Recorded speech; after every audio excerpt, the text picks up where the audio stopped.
பாவம் அவரை கைது செய்யக்கூடாது என்கிட்ட. அவர் நல்ல கராட்டியெல்லாம் பழகியிருக்கார். அவர் கைது செய்து அவர் மேலும் மேலும் சிக்கலுக்குள்ளாய்க்கால் வாங்கி நீங்கள் ஊடகவியலாளர்களும் அதிகமாக பேசி வேறு எதுவும் அவருடைய ப்ரவுன் பேட்டில் எதுவும் பிரச்சனையை சந்திக்காதீங்க. நன்றி, வணக்கம். இன்று யாழ் மாவட்ட அபிவிருத்தி ஒருங்கிணைப்பு குழு கூட்டம் அவசரமாக கூடப்பட்டது. அவசரமாக கூடப்பட்டதுக்கான காரணம் வேறு எதுவுமல்ல, இப்போது பன்முகப்படுத்தப்பட்ட நிதியின் கீழ் 56 மில்லியன் ரூபாய் எமக்கு கிடைத்திருக்கின்றது.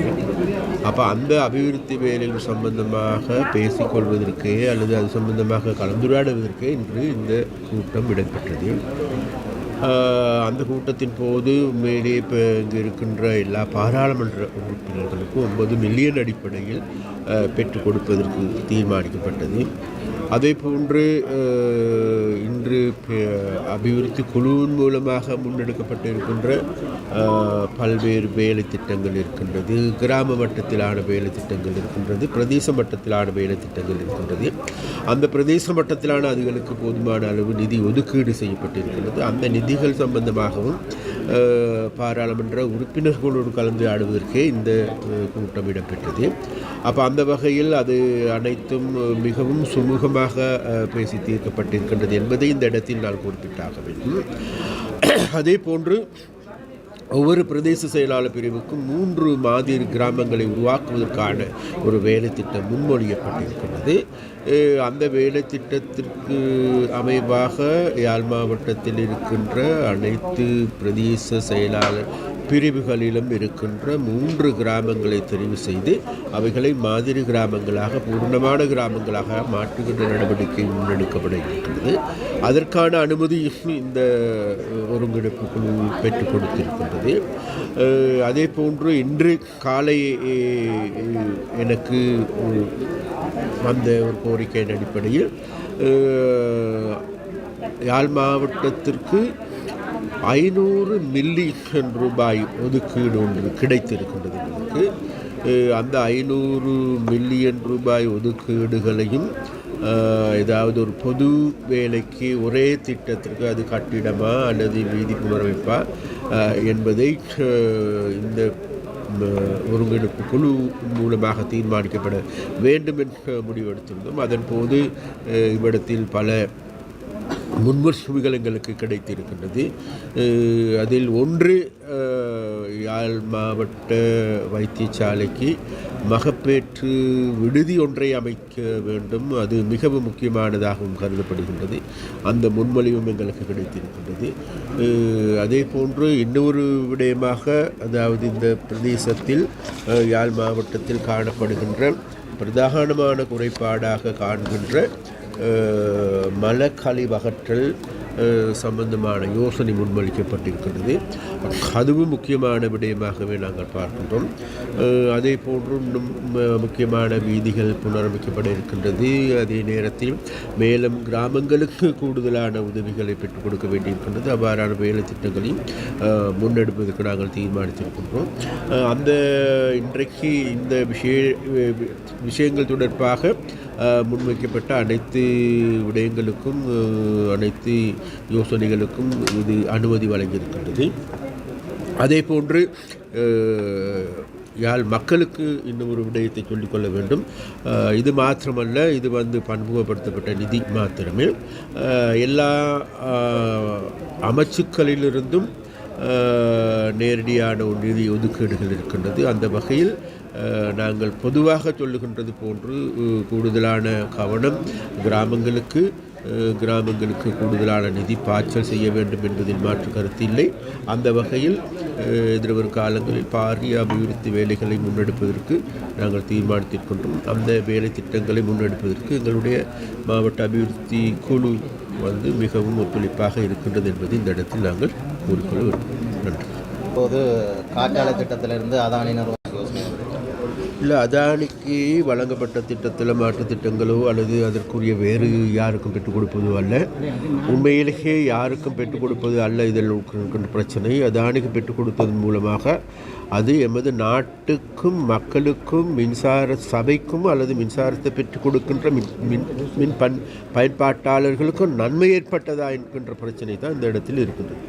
அப்போ அந்த வகையில் தான் அந்த பிரச்சனை அவ்வாறு ஏற்பட்டிருக்கின்றதை தவிர அல்லது அவர்களை அகற்றிவிட்டு வேறு யாருக்கும் பெற்றுக் கொடுப்பதற்கு அல்ல. நாங்கள் பார்க்கின்ற விஷயமாக இவைகள் இவர்களுக்கு பெற்றுக் கொடுப்பதற்கு பதிலாக ஏன் இலங்கையில் இருக்கின்ற முதலீட்டாளர்கள் இதற்கு முன்வரக்கூடாது, இலங்கையில் இருக்கின்ற முதலீட்டாளர்களுக்கு இவைகளை பெற்றுக் கொடுக்கக்கூடாது. அதே போன்று இன்னும் ஒரு விடயத்தை இவ்வாறான விடயங்கள் விஷயமாக நாங்கள் இப்போதும் கூட நாங்கள் அழைப்பு விடுக்கின்றோம். விசேஷமாக வடகிழக்கில் இருக்கின்ற இன்றைக்கு புலம்பெயர்ந்து இருக்கின்ற தமிழர்கள் இதிலும் கூட பாரிய முதலீடுகளை செய்யலாம், பாரிய நன்மைகளை பெறலாம். அதே போன்று எங்களுடைய பிரதேசத்திற்கு நன்மையாக இருக்கும், நாட்டுக்கும் நன்மையாக இருக்கும். அந்த வகையில் தான் இந்த மாற்றங்கள் நிகழ்கின்றதை தவிர வேறு விதமான சதிகளோ சூழ்ச்சிகளோ விளையாட்டுகளோ கிடையாது. $1 பில்லியன் முதலீடு செய்வதாக அதானி சொல்லியிருக்கிற நிலையில் இந்த வரவு செலவு திட்டத்தில் இந்த எதிர்பார்க்கின்ற வருமானம் இலங்கைக்கு இழப்பாக இருக்குமா? இல்லை, அதாவது நாங்கள் ஒரு சில விஷயங்கள் இருக்கின்றது. அதாவது குறுகிய காலத்தில் ஒரு சிலவற்றை நன்மையாக இருக்கின்ற போதிலும் கூட இது நீண்ட காலத்தில் பெரிய ஒரு பாதிப்பை ஏற்படுத்தக்கூடியவனாக இருக்கின்றது. அப்போ அந்த வகையில் இந்த நாடு இன்றைக்கு இந்த 5 வருடத்தோடு முடியப் போவதில்லை, இந்த 1 வருடத்தோடு இந்த நிதி ஒதுக்கீடுகள் முடியப் போவதில்லை. இது தொடர்ச்சியாக இருக்க வேண்டிய பிரச்சனை அதனால் அந்த பிரச்சனையை அடிப்படையாக கொண்டு தான் நாங்கள் இதுகளை கவனத்தில் எடுக்கிறோம். அண்மையில் பாராளுமன்ற உறுப்பினர் ஒரு தாக்குதல் சம்பவத்துடன் தொடர்பட்ட ஒரு பிரச்சனை போய் கொண்டிருந்தது. அவரை கைது செய்யப்படவில்லை என்ற குற்றச்சாட்டு முன்வைக்கப்படுகிறது. என்பிபி அரசாங்கம் அவரை காப்பாற்றுவதா என்ற ஒரு கேள்வி எழுப்பியிருக்கிறது. அதற்கு பாவம், அவரை கைது செய்யக்கூடாது என்கிட்ட அவர் நல்ல கராட்டியெல்லாம் பழகியிருக்கார். அவர் கைது செய்து அவர் மேலும் மேலும் சிக்கலுக்குள்ளாய்க்கால் வாங்கி நீங்கள்லாம் ஊடகவியலாளர்களும் அதிகமாக பேசி வேறு எதுவும் அவருடைய ப்ரவுன் பேட்டில் எதுவும் பிரச்சனையை சந்திக்காதீங்க. அது சம்பந்தமாக போலீஸ் தான் முடிவு எடுக்கணுமே தவிர நாங்கள் இல்லை. உண்மையில் யாழ்ப்பாண ஒருங்கிணைப்பு குழு கூட்டத்தில் பங்கு பெற்றிருந்த போது யாழ் மாவட்டத்தில் யாழ்ப்பாணம் உள்ளிடாக வட மாகாணத்தில் நிதிகள் கூடிய அளவு திருப்பி அனுப்பப்படுவதாக ஒரு குற்றச்சாட்டை முன்வைத்திருந்தார். கடந்த வருடம் ஒருங்கிணைப்பு குழுவுக்கு 322 மில்லியன் ரூபாய் வந்ததாக சொல்லப்படுது. அது ரூபாய் செலவழிக்கப்பட்டதா அல்லது திருப்பி அனுப்பப்பட்டதுக்கான இல்லை, நீங்கள் கடந்த ஒருங்கிணைப்பு குழு கூட்டத்தில் கண்டிருப்பீர்கள். நான் நினைக்கின்றேன் 160% அதிகமான நிதி பூரணமாக செய்யப்பட்டிருக்கின்றது. அதிலும் திரும்பி சென்றிருக்கிறது. அதனால்தான் ஜனாதிபதி அவர்கள் மீண்டும் கேட்பதற்கான காரணம் வேறு எதுவுமல்ல. நாங்கள் ஒதுக்கின்ற நிதி, அரசாங்கம் ஒதுக்கின்ற நிதியை இவர்கள் பூரணமாக பயன்படுத்துவது இல்லை. அதற்கான கால அவகாசமோ அல்லது அவர்களுடைய அசம்பந்த போக்கோ என்னவென்று தெரியவில்லை. அதனால்தான் நாங்கள் இனி வரும் காலங்களில் இந்த செயற்பாடுகளை விஷயமாக அதிகாரிகளோடு மாத்திரம் வரையறுக்காது, மக்களும் பங்காளிகளாக மாற்றிக்கொள்கின்ற அந்தந்த அபிவிருத்தி திட்டங்களுக்கு அதுகளுக்கான குழுக்களை அமைத்துக் கொள்கின்ற அவர்களுடைய கண்காணிப்பை ஏற்படுத்துகின்ற அதன் மூலமாக சகல வேலைகளையும் துரிதப்படுத்துகின்ற அதே போன்று எம்பிமார்களுடைய அனைத்து நாங்கள் இதில் கட்சி எந்த விதமான பேதங்கள் இல்லாத அனைத்து எம்பிமார்களுடையும் ஒரு உறவாடலுக்கு ஒரு குழுக்களை அமைத்துக் கொண்டு இதுகளை வேகமாக கண்காணிக்கின்ற வேகமாக வேலைகளை செய்விக்கின்ற வேலைகளை முன்னெடுக்கிறதுக்கும் அதனால் கடந்த காலங்களை நாங்கள் விட்டுவிடும். எதிர்காலத்தில் நாங்கள் நினைக்கின்றோம் அப்படி நடக்காது. திட்டங்கள் அதில் உண்மையான வரம்புக்குட்பட்ட பலருக்கு அதில் உள்வாங்கப்படையில்னு சொல்லி பல பிள்ளைகள் இருக்குது. இந்த சிஸ்டமோட போகிறோடைய உண்மையில் பாதிக்கப்பட்ட பல பேர் நிவாரணங்கள் முதலில் கிடைக்கல என்னொரு பரவலாக சொல்லி முதல் இருந்த அதே பிரச்சனை அந்த சிஸ்டம் சேஞ்சுன்னு சொன்னாலும் முதல் எப்படியான குற்றச்சாட்டு இந்த பேர் லிஸ்ட்டில் சொல்லப்பட்டது மாதிரி உண்மையான கஷ்டப்பட்ட பல தெரிவிக்கப்பட்ட உறவாடு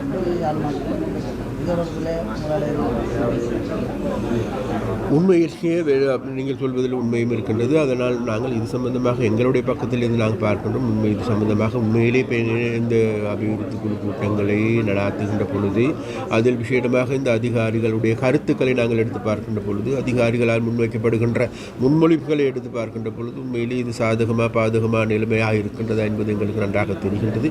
அதனால் இந்த சாதக பாதக நிலைமைகளின் அடிப்படையிலேயே நாங்கள் இவைகளை முன்னெடுத்து வருகின்றோம்.